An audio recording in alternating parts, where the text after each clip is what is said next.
Eu, eu vou falar aqui agora, gente, sobre um caso de uma moça. Essa moça ela veio do estado do Paraná, aqui para a cidade de São Paulo. Diz que foi lá pelos anos, sei lá, 78, 79, um negócio assim. Quando isto aconteceu, eu não estou de aparo com a época, mas foi entre 77, 78, 79. Essa moça veio do Paraná trabalhar, veio aqui para São Paulo e estabilizou na casa de parente. Muito crente, ela era batizada na CCB, Congregação Cristã no Brasil. Batizou nesta igreja, jovem, seguia muito bem a doutrina na congregação, fiel à doutrina, cheia da força, entendeu, gente? Da força natural que vem do alto. Mas acontece que ela veio trabalhar em São Paulo, estabilizou na casa de parentes. E acontecia que ela levantava cedo e tinha uma escada que descia, sabe, essas casas de barranco na cidade, lugar pobre, né? Então ela descia aquele barranco. Quando ela chegava embaixo na rua, ela pegava o sentido da onde ela ia buscar o pão de manhã. Um certo dia, quando ela desceu ali, apareceu um homem. E aquele homem sorriu para ela. E ela passou por ele, foi na padaria buscar o pão. E no outro dia a mesma coisa. Acontecia que todo dia que ela descia, que ela chegava ali, aquele homem passava por ela e sorria para ela. E a partir dali ela começou a, entendeu? Simpatizar por aquele homem e não esquecia ele. E aquilo continuou até que um dia os dois se comunicaram. E aconteceu que ela se entregou àquele homem no mundo sexual. Assim que ela terminou o ato com ele, toda aquela proteção divina que acompanhava ela foi embora e ela ficou sozinha. E ela chorava dia e noite, mas não tinha consolo, já tinha acontecido. Então ela aconselhava as pessoas: olha, gente, vocês que são batizadas, servem a Deus, tome cuidado. Não cai no ato que eu caí. Depois é tarde demais. E ela procurava socorro por todos os lados, mas aquela proteção que acompanhava ela não voltou mais e ela se sentia só, perdida. Gente, e nessa situação as pessoas só vê, entendeu? A pessoa só vê o abismo. Ele vai descendo e onde vai cair lá embaixo, no meio de serpentes venenosas, sem proteção nenhuma.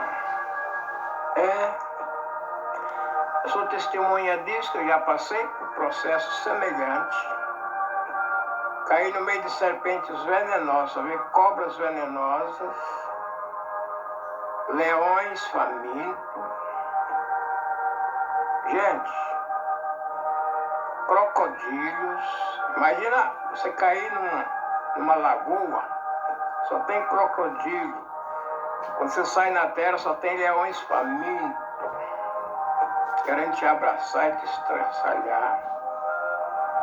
Do outro lado você vê cobras venenosas. Onde você tira o pé, você pisa em cima de uma cobra. E você passar por esse tormento, dia e noite, 24 horas por dia, procurando se livrar desses animais sem socorro. Ninguém está ali para te proteger. Era o caso desta menina, e é o caso de muitos que são batizados na congregação, têm a proteção divina. De repente, ele escapa num abismo e cai lá embaixo, sem proteção nenhuma. E ela aconselhava: gente, vocês que tá, entendeu, gente, neste caminho, tome cuidado. Tome cuidado. E ela chorava dia e noite. O homem desapareceu, né? Segundo ela praticou o ato com ele uma vez. Ele foi embora, ela não viu ele mais. A partir dali, ela se sentiu só. Mas será que é só com ela que isso já aconteceu? Ou isso acontece? Não. Eu já passei por esse processo. Eu sei que ela sofreu. E você que está me ouvindo, já passou por um processo semelhante? Você tem uma grande riqueza, uma pedra preciosa que vale muito dinheiro. Qualquer lugar que você chega, aquele material entendeu, gente? É a sua proteção. Me dê isso aqui que eu te dou, tem isso aqui, proteção. De repente, você se acha sozinho com aquele material caríssimo na mão e só vê bandido em volta de você para levar toda aquela riqueza que você possui. Ninguém te socorre. Me dá esse material aí agora, me dá ele aí. Rico, rico, rico e fica pobre. Como diz lá no Apocalipse, você que diz, rico estou, de nada tenho precisão. E não sabe que és entendeu, gente? Um desgraçado, pobre e nu.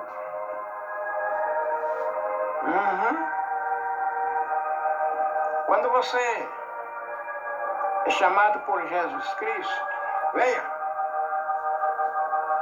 venha comigo, você vai. Você sai de um mundo empobrecido e cai num mundo que não te falta nada. Você tem segurança, você tem poder. E você fala, alguém sela. Quando você põe a mão, prospera. Mas de repente, você cai numa situação de alguém dizer: agora você está dispensado, não me serve mais. E você se acha sozinho. Tudo que você tinha perdeu. Não é assim que aconteceu com aquele jovem na casa do pai, tinha de tudo. De repente ele chega no pai: me dê a parte que eu tenho na herança dos seus bens, eu estou indo embora. O pai dividiu e deu a parte dele, foi embora. Lá ele gastou tudo, ficou pobre. Foi trabalhar de empregado. Sentia fome, desejava comer a comida dos porcos. Na casa do meu pai tem comida com sobra. Os empregados do meu pai comem muito bem. E eu aqui desejando comer essas bolotas que os porcos comem, e nem elas eu tenho acesso. Voltarei à casa do meu pai. e digo a ele, considera-me como um dos seus jornaleiros. E voltando, o pai o abraçou, matou um bezerro cevado, fez uma festa. Quando o irmão mais velho veio, ficou indignado. Poxa, todo dia estou aqui, nunca matou um cabrito. Agora é esse que gastou tudo, sua fortuna com... Entendeu, gente? Agora é bem recebido. Aí o pai veio a ele. Filho, por que você está? Nunca me desse nada, meu filho. Você sempre está comigo. Esse teu irmão estava perdido e foi achado. Mas você sempre está comigo. Tudo que eu tenho é seu. Ah, mas tem a história do filho pródigo. Mas será que o filho pródigo herdou alguma coisa do pai? Gente, o pai já tinha feito a divisão. A parte que ficou não era dele mais, era do irmão mais velho. Ele não tinha nada demais. Não está escrito que o pai dividiu os bens com ele, não. Simplesmente ele teve o direito de comer e beber na casa do pai. Mas não está escrito que ele tinha mais herança. Chamou o irmão mais velho. Filho, você sempre está comigo. Tudo que eu tenho aqui é seu. Ele não falou que era mais do filho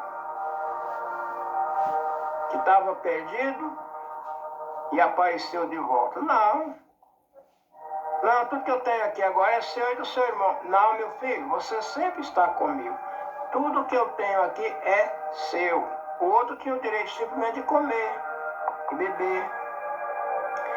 Gente, é o que acontece muitas vezes nas pessoas. O Senhor chama e dá para ele um direito de herdeiro. Entendeu? Aí de repente ele abandona o Senhor e vai embora. E dá minha parte aí. E ele vai gastar a saúde que ele tem, os dias de vida que ele tem, com o quê? Com os bailes, a mulherada, as praias de mar, as diversões da terra. Depois que ele pai é doente, pobre, desempregado, tudo que ele tinha, às vezes nem uma carteira assinada, para ele ter uma aposentadoria, ele não tem. Ele quer voltar para a congregação.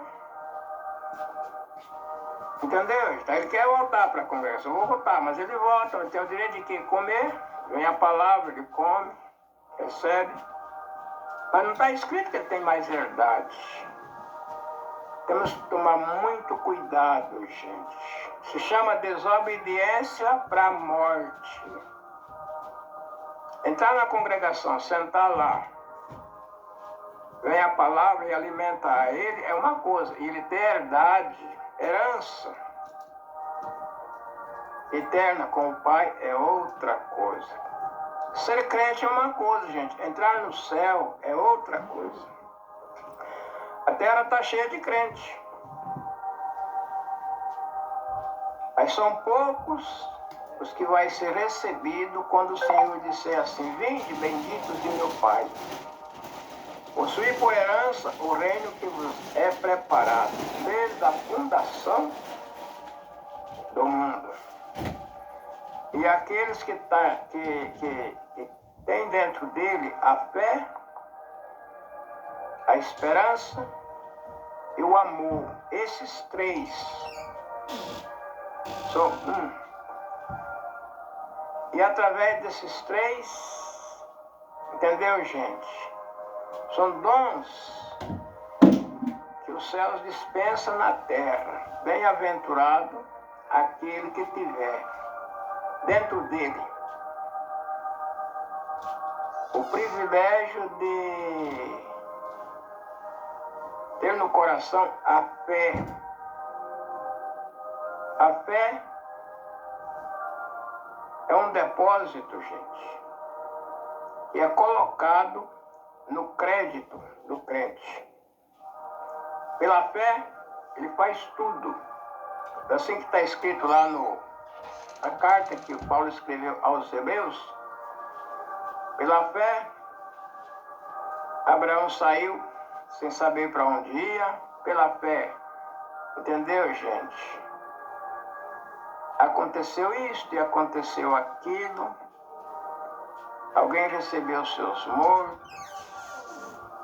Entendeu? Pela fé, Rabi praticou um ato, escondeu os espias.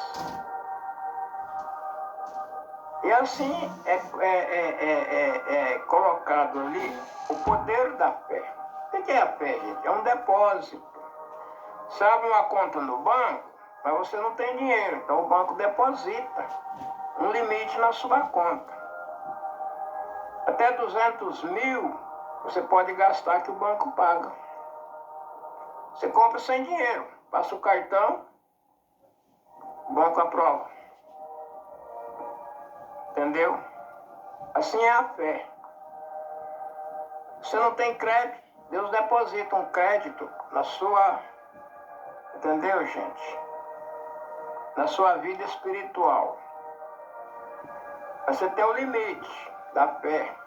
O banco tem o limite de gasto. Passou dali, ele não paga mais. Só que, gente, que o banco, ele deposita um limite na sua conta, mas ele coloca juro. O juro é X. Que deposita 200 mil. Você gastou 200 mil? A 5%. Você vai pagar um juro de 5%. Você vai pagar 10 mil para o banco. De juro. Tem que pagar os 200 mil e mais o juro. Assim é nós para com Deus. O Senhor deposita no meu coração um depósito chamado fé. E pela fé, eu sento aqui e estou falando diante desse aparelho, acreditando que alguém está escutando do outro lado. Eu tenho que crer que alguém vai me escutar e vai analisar o que eu estou falando aqui. Pela fé. Entendeu, gente? Eu lembro de uma vez, eu cheguei numa localidade, era um banheiro, ele era um salão grande, e embaixo tinha um pátio grande, e eu entrei no banheiro, e o zelador, ali dentro do banheiro, era um salão grande, mais ou menos 4x4, 6x4, um negócio assim, cabia muita gente, e tinha uns vitrôs lá de fora e um corredor onde a pessoa vinha, naquele pátio, era um corredor e entravam ali. E eu cheguei ali e comecei a conversar com o zelador. E nós começamos a falar das coisas de Deus. Eu falando para ele o que é Deus na nossa vida. E o pessoal que entrava naquele banheiro, ouvindo eu conversar com aquele homem, eles não saíam, ficavam escutando a conversa. Chegava outro, usava o banheiro. Entendeu, gente? Ia lá, no vaso, urinava, voltava e ficava escutando. Ultimamente, ali dentro não cobre mais. O pessoal que entrou ali dentro não tinha mais vaga. Aí eles começaram a vir e ficavam nos vitrô. E eu conversando com aquele homem, de repente, quando eu contei nada, entre os que estavam dentro do banheiro e os que estavam fora, mais de 100 pessoas. Aí eu falei para ele, olha, vamos encerrar a conversa. Outro dia nós conversamos mais, porque não está tendo condições com esse aglomeramento de gente. Daqui a pouco vamos chamar as autoridades para vir aqui, ver o que está acontecendo. Gente, é uma necessidade tão grande que o povo tem dos conhecimentos celestiais. Aquilo se tornou novidade. Da maneira que eu conversava com aquele homem, o pessoal entrava, e ficava ali, não saía, ficava escutando. Entrava outro e ficava escutando, entrava outro porque encheu.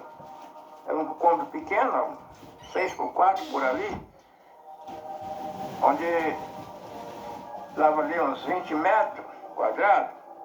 O mais que cabia ali umas 30 pessoas, já tinha ali dentro mais disso, entendeu? Como eles não podiam entrar, alguém já vinha na curiosidade, ficava nos vitrôs. E quando eu saí, eu escutava o zum zum. Você já viu crente falar daquele jeito? Eu nunca vi. Eu nunca vi um crente falar tão bonito daquele jeito. Eu não sabia. O outro, mas rapaz, mas novidade, né? E eu no meio daquele pessoal escutando, eles consultando uns. Você já viu o crente falar desse jeito? Mas que coisa bonita. Rapaz, eu fiquei maravilhado. E assim, gente, aquilo ali me pegou de surpresa. Jamais eu imaginava que eu ia entrar ali e a conversa que eu tivesse com aquele homem ia chamar a atenção de tanta gente. Deus pega nós de surpresa. É o caso daquela moça, que eu comecei já o assunto aqui falando da situação dela. Ela foi pega de surpresa. E um homem desconhecido, e sem perceber, ela se entregou a ele. E ao mesmo tempo ficou sozinha, e ela aconselhava: gente, toma cuidado, esse caminho não é brincadeira. Entendeu, gente? Conheço um caso de um ancião,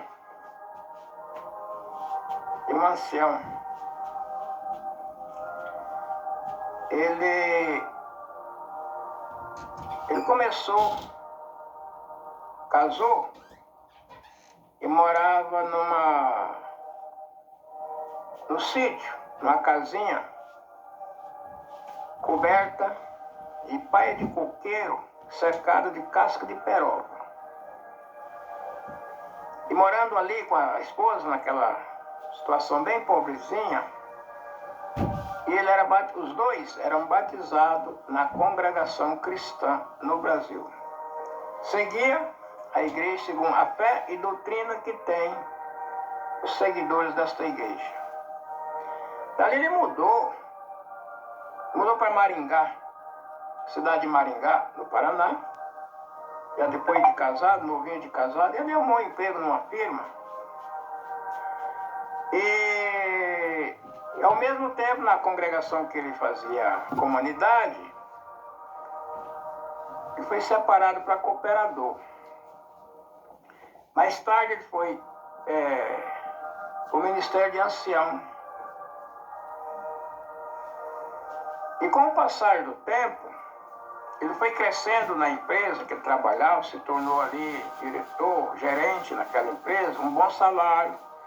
Naquele tempo os gerentes ganhavam bem, gente. Tinha muita necessidade de pessoas nesse cargo, competentes para esse cargo, e os que conseguiam esse emprego geralmente ganhavam bem. E foi o caso dele. Cresceu naquela empresa. E no meio tempo ele escorregou. Do caminho do Senhor ele escorregou. E acabou sendo afastado do cargo de ancião. E ultimamente perdeu também as forças de entrar na congregação e louvar a Deus. E um dia ele chamou o ancião, que já tinha mais tempo de ministério do que ele. Ele morava na cidade de Curitiba. E um dia ele conversando com o primeiro ancião da região ali, este ancião foi o que desceu a minha esposa nas águas. Atendeu a obra de Deus como ancião 25 anos. Mas quando ele foi recolhido da terra, ele não executava mais o cargo de ancião. Por motivo, entendeu, gente? O mesmo motivo de escorregar e cair. Mas naquele tempo ele ainda era o primeiro ancião, exercia o cargo, quando este irmão, que eu citei de Maringá, tanto tempo parece que ele já morava em Curitiba. Um dia conversando com este irmão de ministério, chamou fulano. O nome desse ancião mais velho era Aloísio. Foi ele que desceu a minha esposa nas águas do batismo, há 50 e poucos anos atrás. Eu falei para ele: Luiz, eu vou contar para você uma coisa. Na minha casa não falta nada. O tapete da minha casa custa 5 mil. A cortina da minha casa custou 25 mil. Tudo que eu tenho na minha casa hoje tem valor de 500 mil. Eu sou, praticamente, me considero rico, não tenho necessidade de nada. Mas ao mesmo tempo, eu sou nu, me considero nu, um desgraçado, pobre, nu e necessitado, que estou condenado à perdição eterna. Quando eu casei, morava naquela casinha coberta de sapé, cercada de casca de peroba. Eu era muito mais rico do que sou hoje, porque não tem esperança da salvação eterna. Ele falava, segundo o Aloísio, ele falava e as lágrimas desciam nos olhos dele. Eu um dia, em uma reunião de anciães no Brás, acharam um bilhetinho escrito assim, em nome dele, dizendo assim: e quando eu saí da congregação cristã, e quando eu parei de servir a Deus, segundo o povo na congregação cristã, nunca mais tive paz no meu coração. Gente, não tem coisas mais doídas no ser humano quando ele não tem paz. Por todo lugar que você vai, você está em aflição, não tem paz. E são duas palavras, duas maldições que Deus colocou no ser humano, o dia que ele tirou o Adão do Éden. Porquanto fizessem isto, maldita agora é a terra por tua causa. Botarás a lavrar a terra, debaixo de aflição ganharás o teu pão. Espinhos e caldo lhe serão por alimento. Desculpa. Comerás a erva do campo, até que volte a terra de onde foste tomado, porquanto és pó, e em pó te tornarás. Esta foi, gente, uma maldição que Deus colocou no homem. Debaixo de aflição ganharás o teu pão. Gente, por todo lugar de quando o homem nasce na terra e vive na terra, até ele ser recolhido da terra, ele vive em aflição. É aflito em tudo. Para trabalhar, para construir, para viver na terra, é em aflição. Corre daqui, corre dali, corre daqui, corre dali. É aflito em tudo. E para a mulher, ele lançou outra maldição. Multiplicarei a tua dor e a tua conceição. O seu desejo será para o teu marido e ele te dominará. Gente, e quando a mulher nasce, até ela ser recolhida da terra, ela vive diante de um mundo dolorido. Por todo canto ela tem dor. Não escapa da dor. E o desejo dela é ter um homem na companhia dela. Se ela não tem, ela se sente só, se sente desprotegida. Porquanto fizeste isso, maldita agora é a terra por tua causa. Voltarás a lavrar a terra, debaixo de aflição ganharás o teu pão. O homem pode ser rico do jeito que for, e quanto mais rico, mais aflito. Ah, eu sou pobre. Se eu tivesse dinheiro, eu fazia acontecer. Quanto mais dinheiro ele arruma, mais aflito ele fica. É em aflição. Enquanto o homem vive em aflição, a mulher acompanha o homem com as suas dores. Por todo canto que ela... Entendeu, gente? Por todo canto que a mulher... Qualquer caminho que ela segue é caminho de dor, dolorido. Então o que Deus fala, o que Ele falou lá no passado, até hoje. E Jesus, quando veio à terra, Ele diz, cuidai vós que eu vim trazer paz na terra? Não. Daqui para frente agora, é pai contra filho, mãe contra... Entendeu, gente? Sogra contra o genro, irmão contra irmão. Haverá fome, peste, guerra e terremoto. Não, vai ter um mundo bom, vai ser um jardim de flor. Não. Cuidai vós que eu vim trazer paz na terra. E quando o homem é chamado por Jesus Cristo, e quando o Senhor chama, se Ele chamou, vem. Se não vem por bem, vem por mal. Na congregação cristã é assim, nós somos testemunha disso. O homem está lá numa boa, uma vida boa, e o Senhor chamando ele não aceita. Quando ele põe no hospital, na hora da morte, nossa, se o Senhor me tirar daqui, eu vou servir a ele. Aí o Senhor tira ele do hospital, no dia de amanhã ele vai louvar a Deus. O Senhor põe no ministério, e ele tem uma história para contar. Todos nós que viemos na congregação temos uma história. A maneira que o Senhor nos trouxe é diferente daquele que aceita Jesus. Levanta a mão, eu aceito. Aí quando chega lá tem que pagar isso, pagar aquilo, ele não aguenta mais pagar, sai como ladrão. Mas quando o Senhor chama é diferente. O Senhor me chamou. Eu estou aqui porque o Senhor me chamou. Então, gente, o Senhor se agraciou da pessoa. E ele vem agraciado por Jesus Cristo. Eu estou na graça do Senhor Jesus. Quer dizer, entendeu, gente? Jesus achou graça numa pessoa. E ele está na graça do Senhor.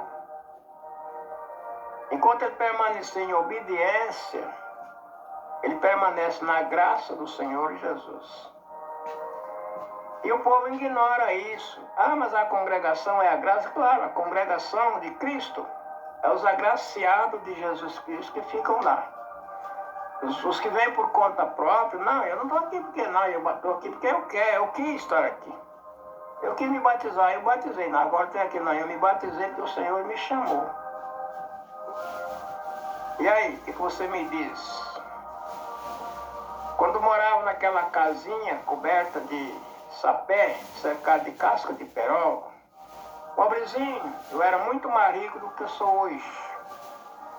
O valor da minha casa, naquele tempo, 500 mil era o valor da casa dele. E fora disso eu tinha os bens dele, o emprego dele, ganhava bem, daí permanecia no emprego, só não tinha esperança de salvação. É a mesma coisa, gente. Ah, mas a pessoa saiu da congregação e ficou louco, a igreja é culpada, o ministério é culpado. Não, gente. Ninguém é culpado de quem vai para o inferno ou de quem vai para o céu. O céu é de Deus, o inferno também foi Deus quem deixou, e é Ele que escolhe. Entendeu, gente? Ele deixa aqui o céu e o inferno, e nós escolhe. Quer uma boa vida aqui na terra? Quer? Troca ela em troca de... Entendeu, gente? Das coisas de Deus? Tudo bem. Quer ser massacrado aqui, mas quer ser recebido nos braços do Senhor Jesus Cristo para viver com Ele eternamente em um lugar de paz? E aqui na terra não tem paz.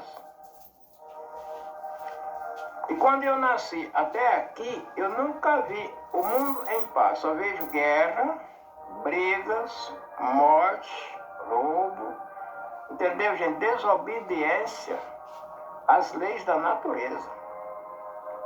E quando alguém fala que está com Deus, ele é criticado. E aonde se fala em Deus, arruma briga. Quer arrumar briga? Chega aí no meio da rua e começa a falar em Deus. Corre com outro. Daqui a pouco você está lá. Entendeu, gente? Mas bem-aventurado aquele que está escrito que o cetro da impiedade não está sobre a sorte do justo, para que o justo não lance a mão na iniquidade. O rei ele tem um cetro na mão. E para que ele apontar o cetro, entendeu, gente? Entrar na presença do rei, sem ser chamado, é digno de morte, salvo se o rei apontar o cetro. Então o diabo tem um cetro na mão. E quem entra na presença dele, salvo se ele apontar o cetro para tal pessoa. Se não apontar, a pessoa é digna de morte. E Jesus Cristo tem um cetro na mão. Entrar na presença do Senhor voluntário é digno de morte, salvo se ele apontar o cetro. Não é assim que está escrito lá no livro de Esther, quando ela entrou na presença do rei. Se o rei não apontasse o cetro para ela, ela era digna de morte. Mas assim que ela entrou, ele apontou o cetro. Entendeu? E salvou a rainha da morte. O cetro da impiedade não está sobre a sorte do justo. O diabo tem um cetro apontado para a humanidade. Mas para o justo, ele não aponta o cetro.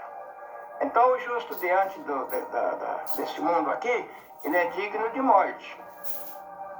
Ele não serve para trabalhar para o inimigo. Ele é digno de morte. Qualquer lugar que ele vai, a morte procura ele para ele não falar, não fazer propaganda do mundo espiritual para aqueles que estão na graça do Senhor Jesus. Deu para entender, gente? O cetro da impiedade não está sobre a sorte do justo, para que o justo não lance a mão na iniquidade. Alguma coisa que eu falei teve aproveito para você que me ouviu? Deixa um joinha no meu canal, dá um likezinho para mim. Não custa nada, gente. Isso prova que você gostou. E o próximo vídeo que vem, o YouTube manda para você, cai no seu celular. Deus que abençoe a todos. E até o próximo vídeo que vem aí. E assim que a benção de Deus esteja na tua sorte, para a vida eterna. Amém.